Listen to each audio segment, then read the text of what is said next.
C'est un temple du savoir et de la littérature depuis près de 80 ans. Professeur de français à la retraite, Joël se plaît à parcourir ces allées depuis une vingtaine d'années.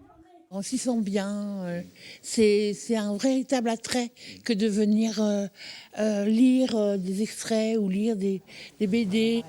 Installée dans cette bâtisse du XVIe siècle, l'Esperluette est une parfaite alchimie entre les époques.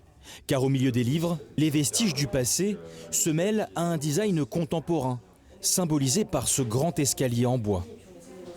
Dans cet ouvrage, des universitaires Patricia Sorel et Jean-Yves Mollier, elle figure désormais parmi les 250 plus belles librairies au monde. Les critères retenus, l'esthétique des lieux, l'architecture, mais pas seulement. C'est aussi une librairie remarquable par son assortiment. C'est une librairie qui propose environ 40 000 titres dans tous les domaines.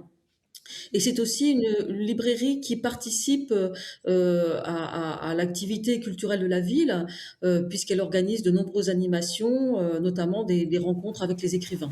L'Esperluette est citée aux côtés de librairies emblématiques, comme Tropisme à Bruxelles, la Carousel en Roumanie, ou encore la Cafebreria El Panduro à Mexico.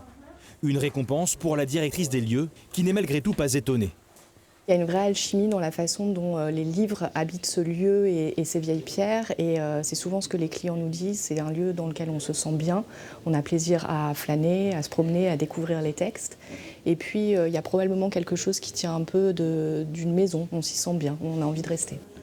Un avis partagé par les clients, très attachés à leur librairie. Moi, ça m'apaise. C'est un cadre qui, voilà, pour le coup, je peux y passer 1 heure sans problème. Moi, je l'ai toujours connu, j'ai toujours été ici. Je suis chartraine, donc c'est notre librairie à Chartres.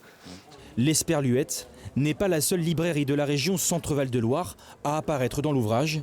Est citée également la librairie Nouvelle à Orléans, fondée en 1545. Elle serait l'une des plus vieilles d'Europe.